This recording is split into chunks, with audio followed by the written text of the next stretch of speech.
Hello everyone, I am back once again.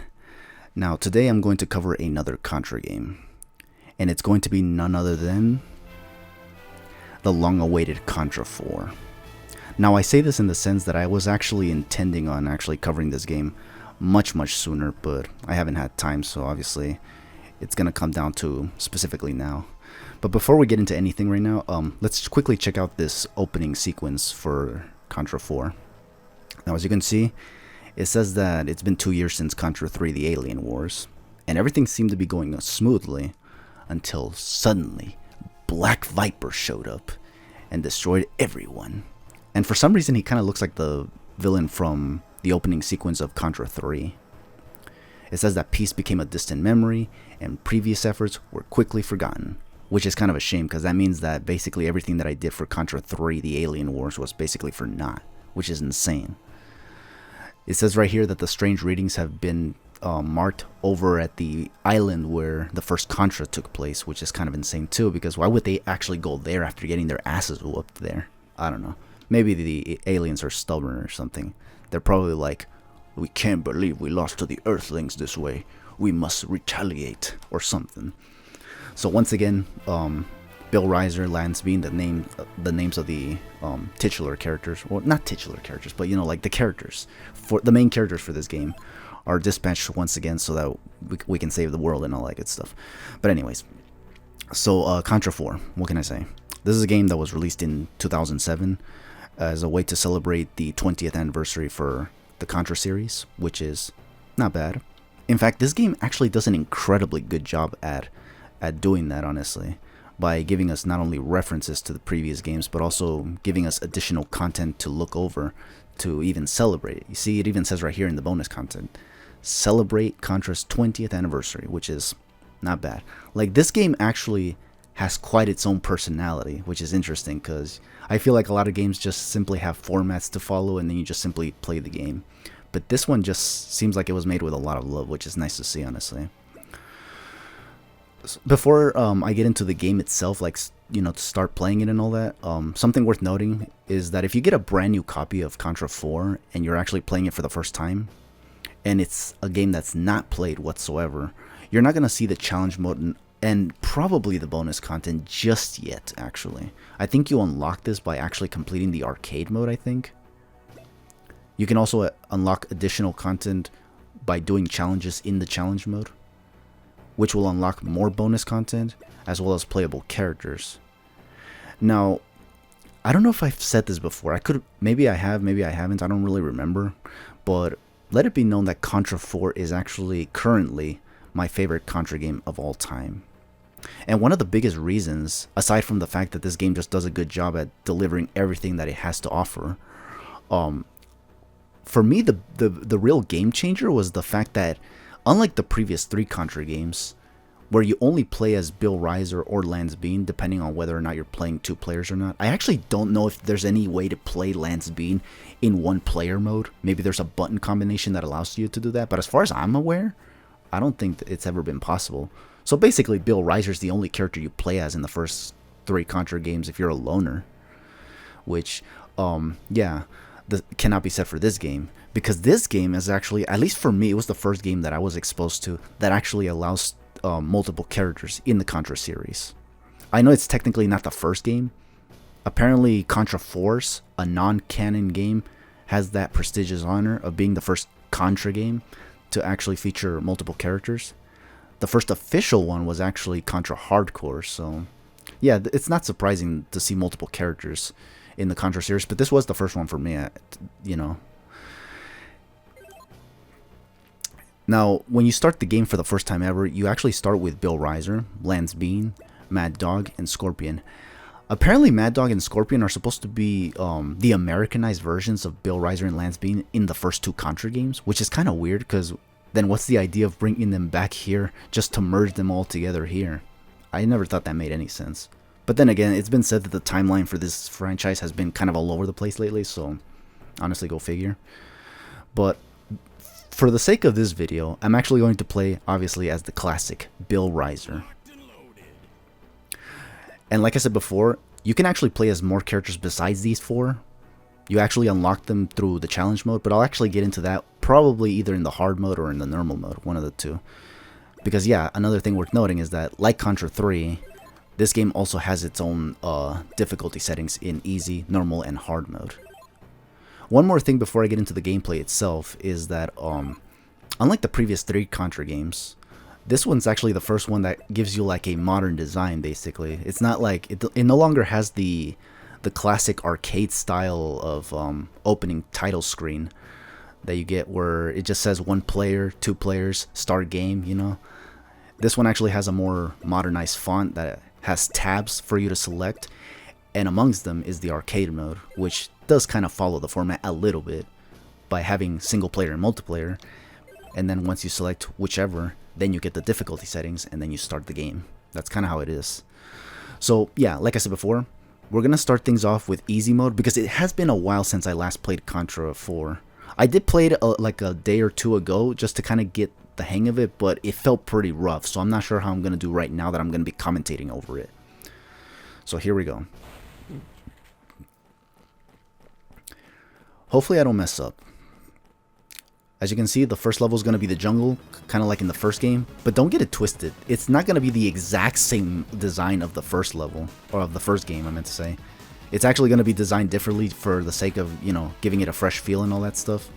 You get a cool opening, like, way to start the level by dangling off the helicopter and then dropping into the water before getting onto the mainland and all that stuff, or the land itself. I don't know how you say it, but yeah. As you can see, we got the regular pea shooter back from the first Contra game, which is unfortunate because I actually was a huge fan of the machine gun being your default weapon in Contra 3. But I was always under the impression that that was done just because Contra 3 was a much faster paced game, and having just the regular pea shooter for that wasn't going to really work. So yeah, here's the power-ups here, as you can see. They're back, and I think they're better than ever, actually. However, there's something worth noting about this, though. Notice how the power-ups are actually blue this time as opposed to red like it is traditionally in the previous games.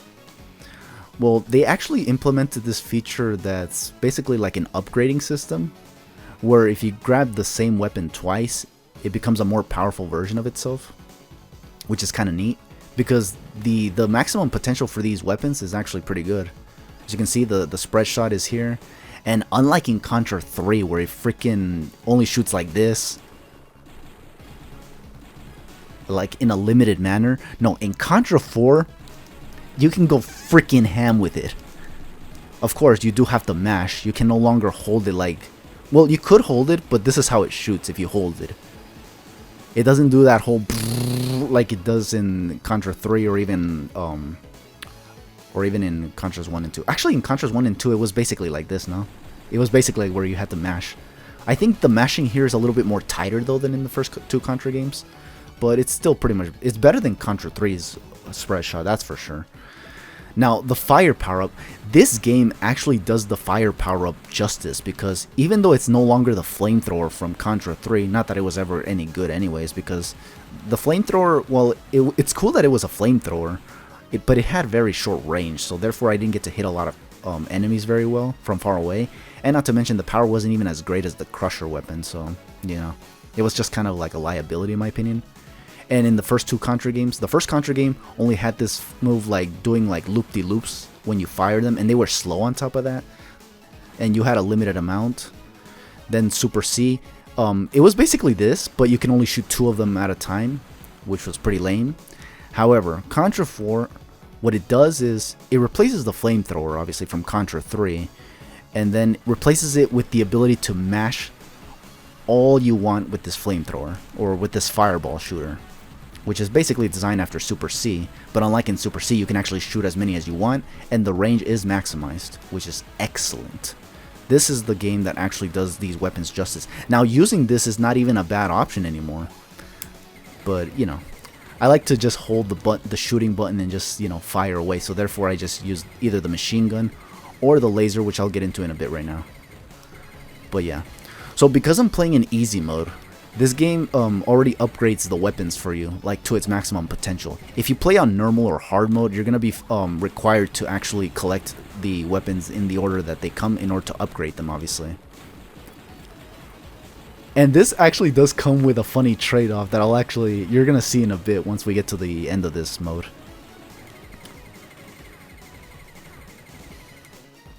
So yeah, the gameplay, as you can see, it's not as fast-paced as Contra 3, which is one of the reasons why, while this game certainly is a challenge, it's certainly not as hard as Contra 3, or at least that's what I think, honestly. I analyzed the game a little bit more and I realized that maybe that could be wrong, but I'm not really sure yet, honestly. As far as I'm concerned, I've always struggled with Contra 3. For the longest of time, I've never been able to like beat the hard mode, and I think I ended up beating the hard mode before Contra 3, which is for this game. I ended up beating the hard mode for this game before Contra 3, so that's gotta say something, honestly. Here's a funny like nod to Contra 3, sort of, in the sense that you can actually like ride a tank sort of thing, like some form of a tank. It's not really like a tank, but it's like a drone gun of sorts, a big one. It's reminiscent of the tank from Contra 3, which is kind of cool. It goes a little slowly, but it can move faster if you actually play it on a harder difficulty. Here's another reference to Contra 1 with the wall and all that stuff, having those two drone guns, and then you just have to shoot this little thing right here. However, this one actually does have a little difference here. It now has its own means of defense in the form of that laser, so you can't just shoot it there. It's not as defenseless as it was before. Of course, it's still manageable to take out, obviously, but, you know, it was just a nice way to kind of like throw us off for a loop. Many probably still thought you can just take it out the way you usually do. As you can see, even after you destroy it, there's like an extra membrane inside the wall, which is kind of interesting, because how on earth does a metal wall have a living organism inside it? Honestly, I don't know, but either way, we get a second wall underground that came from underground, and like the first wall up here, this one also has its means of defense in the form of this long-lasting laser. Thankfully, these two platforms are here to basically aid you in dodging this thing. There's also the helicopter, which can kind of like aid you as well, but there was hardly any need for it. When you have the spread shot, you don't really need that, honestly, the helicopter. That's only if you have like a weapon that kind of requires you to go all the way up there. But spread shot has you covered most of the time, or scatter shot, as some people like to call it. The spread shot always had different names based on who played the game. Some people call it shotgun, some people call it the sandy gun, others call it the freaking the scatter shot. I think I always thought it was called the shotgun because it kind of shoots like this, and the sound kind of sounds like a shotgun. But yeah, I came to learn that it was just called spread, obviously. Okay, so I have the laser right now, and you're noticing something really cool right now about this laser. Unlike in previous iterations of Contra, where the laser was always like this slow but powerful weapon, this game actually buffs the laser to the point where it basically becomes a machine laser gun, which is pretty damn cool. I think it became my favorite weapon in this game, actually. Its ability to just, you know, fire without having to mash the button just made it one of the sexiest weapons in this game, for sure. For crying out loud, the rays on this gun are also blue, which is my favorite color, by the way, for those who don't know. So it just adds extra favorability in my case, honestly, in my book. But yeah, so that's cool. But obviously you can only get this version of the laser once you have it upgraded. That's probably the only trade-off. It doesn't come by default. It only does in easy mode. But in harder difficulties, you're going to have to upgrade this yourself in order to fulfill this laser's full potential, which is not bad, honestly. Everyone's up for the challenge here. Now, obviously, this is reminiscent of the first Contra as well, in the sense that this is basically the waterfall stage. The game makes you believe that it's a whole different stage altogether in the form of the laboratory, but the laboratory didn't really last for long, and the majority of this level is basically the waterfall stage from Contra 1. The only difference is that, again, the layouts are much more different to give the experience a bit of a fresh take, you know? Like, it's a refreshing feel, change of pace and all that good stuff. Yeah, the barrier is also back so that we can protect ourselves from enemy fire. I think it's better in this game than it was in Contra 4. Or Contra 4, in Contra 3. Stupid. I am playing Contra 4 right now. Yeah, it's because Contra 3's barrier for some reason was pretty bad, so... Because of that, like, it didn't destroy enemies, like, once they made contact with the barrier. They just took damage and protected you from their hits, but that was about it. It was arguably the weakest version of the barrier. Unless... oh, shoot. Damn. Wait. I gotta get this. Thank goodness I'm playing this on easy mode. Otherwise, I would have had to re-grab the spread twice in order to make up for that. Which would not have been favorable at all. Okay. Oh, great. Oh, great. I mean, I blew it. Ah, man, I blew it. Okay, this part is kind of difficult to follow, honestly. Especially because right now I'm playing this with live commentary. If I do this on my own, I can definitely easily know the patterns of where these enemies are and all that stuff, but as it is, here's where I can use the sexiness of the laser gun.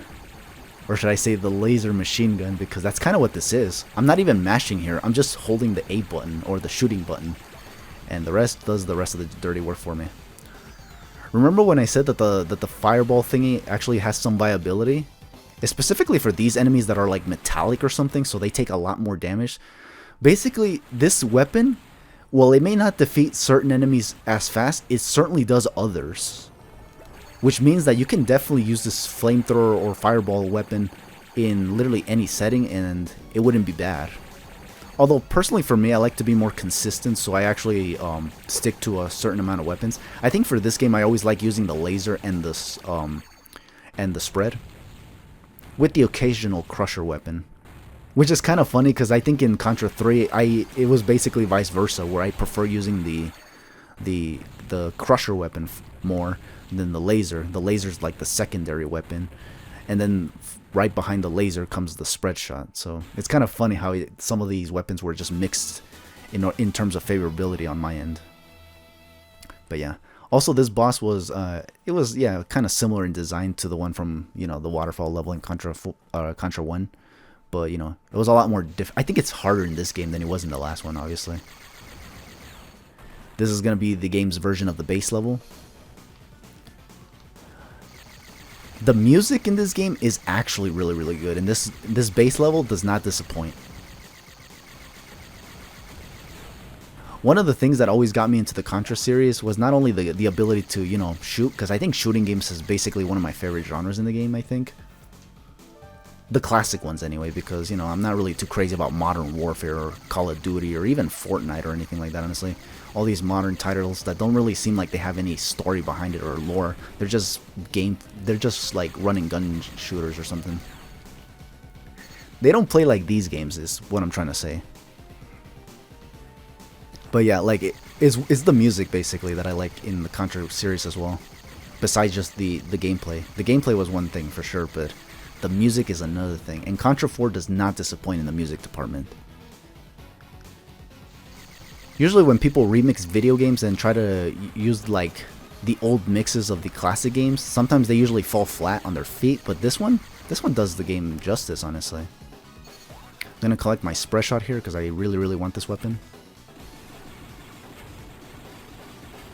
Oh yeah, something worth noting about the spread. While it certainly is better than the one in Contra 3, it actually sucks very badly in the base levels because it spreads too wide, so therefore it misses certain enemies, which is unfortunate.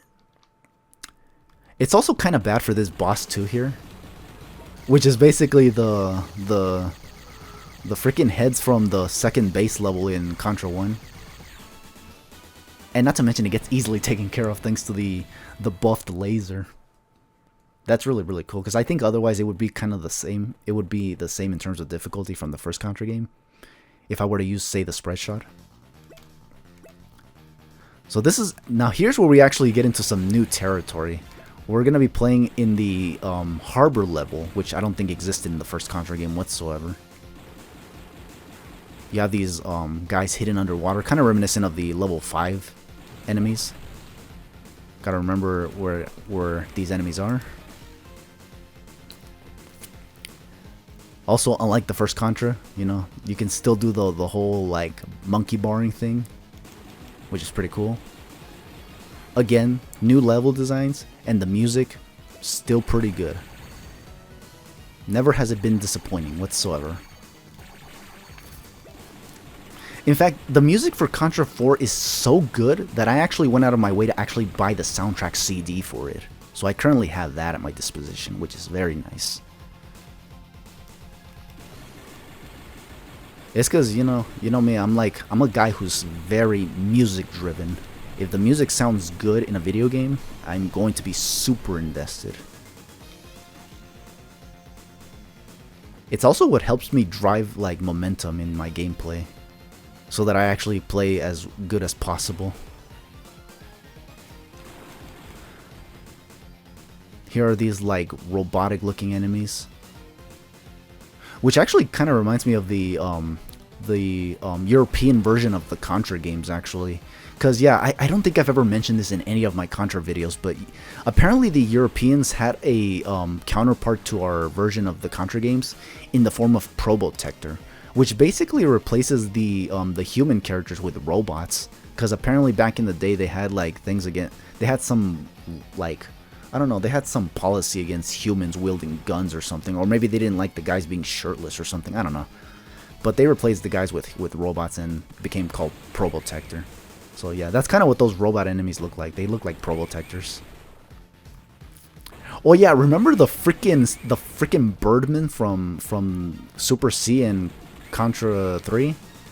In this game, unlike in the previous games where they are basically quiet and don't say anything, here if you shoot them they actually yell when they actually get hit, which is kind of cool. Which means they're not freaking creepy anymore. Cause their quietness was always what got me like very nervous sometimes. They just look scary. But in this game, they're even color coded with red and blue, which is kind of, you know, doesn't make them as scary as they were back then. In Super C, they were bright and just like sharp looking, so they looked kind of scary looking. And in Contra 3, they were just very dark and pretty mysterious looking. So because of that, they also gave off a creepy vibe. But in this game, they certainly lightened them up a little bit, which is kind of nice. I never thought it was bad though. I just thought they were kind of creepy. It was all. Okay, now here's another interesting bit of the level right here. It's actually reminiscent of the missile fight in stage 4 of Contra 3. Only this time, instead of jumping from missile to missile, we're riding on one single gigantic missile and just trying to like hang on to some bars that are hanging right here for some reason. Which is kind of insane, honestly. Do I think this is harder than the level 4 boss in Contra 4? Probably not, honestly. I think this is actually much easier. The only thing you have to worry about is these little missiles that are here. Yeah, these missiles that come down. You just simply have to aim. You don't have to be on the move. You just have to follow a rhythm based on the side-scrolling aspect that this game has. Okay, here, once you make it to the top of the missile, you gotta watch out for these fire engines shooting out fire. They do it in a specific pattern, so you gotta be careful with that. Gotta dodge them every single time. It does this for a while, so you gotta be on the move, obviously. Gotta be on the lookout. Yeah, right there. I almost went in because, yeah, it's because I've been playing the higher difficulty, so I kind of am accustomed to the faster pace that the higher difficulties offer. But yeah, there we go. So far, easy mode is not looking too bad, actually. But it's once we get into normal and hard mode where this game becomes a whole different beast altogether. There were times where this game's difficulty actually made me feel like it was probably harder than Contra 3, but probably not. I think what it does have over Contra 3 in terms of difficulty is just the fact that unlike in Contra 3, you actually don't get the freaking bombs, or thermal detonators as some people call it. Yeah, the bombs, you know, the ones that like explode and like destroy enemies across the screen and all that stuff. Like, that's kind of non-existent here in Contra 4. They only have that traditional like explosive, like the one-shot boom power-up That's all you get, but you don't collect bombs like you did in Contra 3. So I guess that's what can somewhat make the game difficult than Contra 3. I think the other thing is also that you don't get to like alternate between the weapons. Like alternating the weapons is basically irrelevant in this game. Yeah, alternating the weapons is actually kind of irrelevant. Oh yeah, right here, this is level 5, this is the ocean. Very reminiscent of level 4 from Contra 3. Down to these little fish-looking things here. That kind of remind me of the bikers at the start of level 4, where you actually, you know, kill them in order to rack up for lives. Which is it's kind of nice. Here you can actually at least get 1 life, whereas in Contra 3 you can actually get up to 3 lives if you hit all of them. 2 if you get most of them, and 1 if you don't get a lot of them. So again, the similarities are pretty much there. Although, I think this level is arguably easier. Actually, no. It could be harder than Contra 3's level 4 if you don't have these power-ups right now. Like, if you have the pea shooter, this can be really abysmal. Particularly those 2 snake enemies that we were dealing with not too long ago right there. Those things, if you don't have a power-up, destroying those things and knowing the patterns can be really, it can be really bad, honestly. The final boss for this level is also nothing like special, I'd say. It just shoots a laser at you, you simply move out of the way a little bit, and then you just shoot below with the spread shot. If you have the spread shot, this becomes a much easier thing, honestly. Right now I'm playing this on easy mode, so it's not too challenging and not too fast-paced. But, you know, that's just kind of the gist of it, honestly. Just move from left to right while they're shooting that laser beam. Make sure to shoot everything. Oh, you also have to shoot this eyeball right here after this thing shoots its laser. Because what happens is that, unlike in previous bosses, this one is actually scripted. This boss, you have to hit it a certain amount of times before you completely defeat it. You don't just like unload on this thing and it dies quickly like some other enemies. So you just basically have to follow this script until it's over. So this is kind of like a matter of survivability, while also hitting the enemy a fixed number of times. But yeah, this level is kind of hit and miss in terms of difficulty, especially when comparing it to the level 4 of Contra 3. Okay, so here we are at level 6 now, which is the factory, but it's pretty much the base level again, honestly, but just designed differently. However, unlike the previous base levels from Contra 1, this one actually has music variety. So we're actually listening to a whole different thing, which is something I always wanted when it came to these bases in Contra 1 and Contra 4. So it's nice to see that it does it right here in this game. Again, this game just giving me so many reasons to love this game over pretty much any of the other Contra games. The other Contra games are obviously going to be classics for eternity, but, you know, I definitely have my preferences, and Contra 4 certainly is that, basically. Ooh. I don't want to get the fire. If I have the laser, obviously, this whole thing is a walk in the park, so...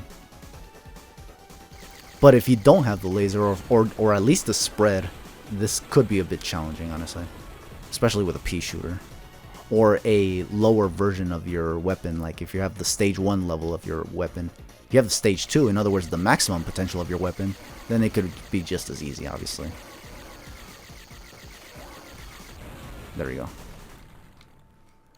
So, you'd think we'd get like a boss similar to the one that we got in Contra 1 with the second base, but instead what we're going to get here is actually a nod to Contra 3, the Alien Wars. Remember that boss from level 3 that shoots that fire, that flamethrower mouth around the room in order to catch you? Well, basically that enemy is basically back here. It is none other than Big Fuzzy right here. He's back, and I'd say that he's actually a lot easier in this game compared to Contra 3, because unlike in Contra 3, here he only shoots from left to right basically with his fireball thing, as opposed to all over the screen. So he's more easy to dodge here than he was in Contra 3. He also doesn't shoot those little fire lasers from his eyes, so I don't have to dodge those either. Here, you blow him up once, but then he follows you, and then you just have to close the door in on him, Terminator style, basically. And boom, Big Fuzz has been defeated once again, which is kind of insane. To think that Black Viper brought this guy back from Contra 3 is kind of insane too. Okay, so here, this is going to be the city. Again, another reference to Contra 3, because when you first play Contra 3, the first level is pretty much the reference to, the first level is pretty much the city. In fact, you're going to hear some beats of the music, of this level's music, being incorporated here too from Contra 3.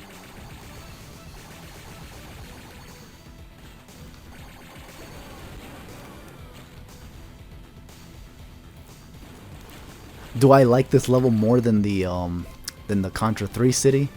I kind of do, actually. And I do like the music as well, like I said before. Both are great, obviously, both Contra 3's and Contra 4's city, but, you know, I think I like Contra 4's more. I like the sequeliness of it. I don't know how to say it, but it's something like that, where you kind of just like it because of the fact that it's a follow-up to Contra 3. It makes you feel like there's more to the story, you know? That sort of deal. There's a tank right here. Oh, shit. Damn. Okay, I lost the laser, but that's not a big deal, honestly. I think somewhere around here we can even get a crusher weapon, I think. Oh boy, oh boy, oh boy. Okay, somewhere around here we can... Oh, wow. I can't shoot this thing. Damn it. I'm trying, man. Oh yeah, I didn't mention Bill Riser, but Bill Riser actually has a voice in this game, hilariously enough, which is kind of cool. Sounds very similar to that of Serious Sam. From Serious Sam, you know? So that's kind of cool. For some reason, guys that have this kind of, like, this hunky voice are pretty cool for some reason. I guess that's the point, though. They're designed to be, like, manly and shit. I also like emulating their voices whenever I can. It just sounds cool, don't you think? Anyway. So that was a mini boss right there. That on hard mode is actually a nightmare, honestly, to deal with. Because it's like one of the chunkier of mini bosses. Here's another reference to Contra 3 once again. Those mosquitoes from the level 3 level. From the level 3 stage, or whatever the hell you say. However you say it, honestly. I don't know how to say it. They're probably more annoying in this game than they were in the previous Contra game, because here they kind of get in your way a little too much.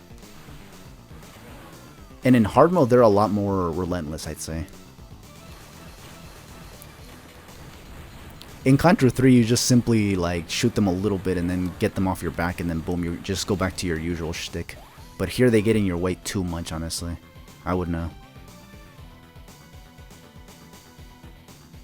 Here we're just gonna be running away from these guys that are after me. I actually can destroy them right now, but I just like when they're chasing me all the way to the end here.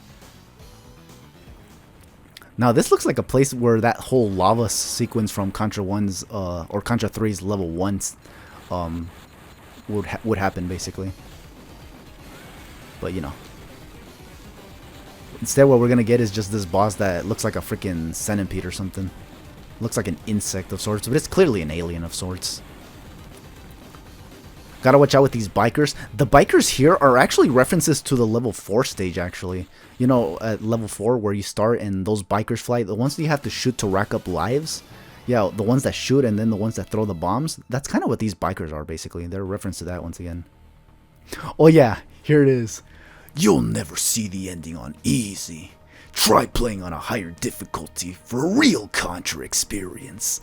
Yeah, it's because that's kind of one of the reasons why I wanted to actually go through the easy mode before getting into normal mode, was because in this game, if you beat the easy mode, instead of getting that whole like congratulations on beating easy mode, do normal mode thing from Contra 3, this game actually straight up doesn't let you see the ending until you actually play it on either normal or hard mode, which I thought was kind of funny. Again, this just adds to the personality that this game alone has. And I always read these kinds of lines in Bill Riser's voice because it's just funny, honestly. I always like to imagine that it's him telling me this, honestly. Because it's kind of cool, honestly. Hell, everything that's said in the instructions booklet, I also read it in his voice because it feels like that's kind of the personality that I'm getting from the character, honestly, or from the game. I feel like it's all coming from his perspective. I could be wrong on that, obviously, but that's just how I've always seen it, even back then as a kid. But yeah. So you're probably wondering, when did I play Contra 4? Well, I played Contra 4 in 2009. I remember seeing gameplay footage, early gameplay footage of it, sometime around late 2007 or early 2008, somewhere around that time. Then I saw a playthrough of it entirely in 2008 because I wanted to see more gameplay of this game. Because I think back in late 2007, early 2008, they were only showing gameplay footage for the jungle level, but they didn't show anything else. They didn't show what level 2 looked like or level 3. Then in 2008, I found that one guy that actually showcased a playthrough that actually showcased all of the levels, and I thought it was awesome. So I was just like, damn, I gotta get this game. And in 2009, not only did I get a Nintendo DS finally, because back in the day we were not exactly rich to afford, you know, these kinds of consoles. In 2007, I was still playing the GameCube, so that just goes to show you how rough it was for us back in the day. But in 2009, I was finally able to get a Nintendo DS, and I was able to finally get Contra 4, which was basically my first Nintendo DS game. Which is kind of crazy to say because there's also Pokemon Diamond and Pearl, which, by the way, actually was released the same year as Contra 4, along with Super Mario Galaxy. So 2007 was quite a year in terms of gamers. It's kind of a shame I never got to enjoy these games that very year, honestly. And all because I was, like, damn poor. I was also a kid, too, honestly, so it's not like I could even make a lot of money either, honestly. But it is what it is, honestly. Once I got my hands on this game, though, I fell in love with it, honestly. I already did play all of 3 of the previous Contra games, including Super C. In fact, Super C, this Contra 4 was basically the reason why I was actually able to finally play Super C. Because unlike, well, actually, you know that whole bonus content thing that I mentioned earlier? If you do the challenge mode, you could actually unlock the classic Contra 1 and 2 basically on this game. I'll show you what I mean right now. So, okay. Right now that I finished easy mode, remember what I said earlier, that once you finish easy mode, you can definitely unlock the challenge mode, and with the challenge mode, you can do all kinds of challenges, and the amount you do will determine what you unlock as well. So, but I already unlocked everything. I was actually tempted to delete everything and unlock everything again just to showcase it on this channel, but I figured, nah, why? What matters when it comes to showcasing games like Contra is just the arcade mode anyways. Just like the old days, you know? But I'll show you real quick what I mean about the whole playing Contra 1. So I think if you do the challenges, like a lot of challenges, you can actually unlock both Contra 1 and Super C right here. So you can play Contra 1 and 2 in Contra 4. Unfortunately, they couldn't implement Contra 3 in here as well, but they actually do something very incredible to actually make up for it, and it's probably another reason why I love this game so much. But I'll get into that once I get into the hard mode. For now, this is going to be the easy mode covered for this session of Contra 4. So for those who watched this session for Contra 4, thank you for watching. Hope to catch you fellas for the normal mode whenever I get to it. For now, just take it easy and have yourselves a good one.